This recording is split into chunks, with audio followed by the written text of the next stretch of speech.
Signal number 5 na sa ilang bahagi ng Batanes dahil sa Super Typhoon Leon.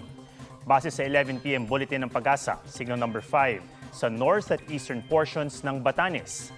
Signal number 4 sa nalalabing bahagi ng Batanes, signal number 3 sa eastern portion ng Babuyan Islands at northeastern portion ng mainland Cagayan. Signal number 2 sa mga natitirang bahagi ng Babuyan Islands at mainland Cagayan, gayon din sa northern portion ng Isabela, Apayao, Kalinga, northern portion ng Abra at Ilocos Norte.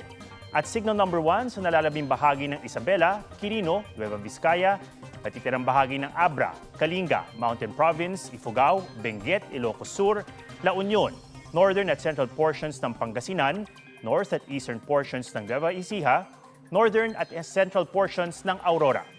Huling namataan ng mata ng Super Typhoon Leon, 140 kilometers east ng Basco, Batanes.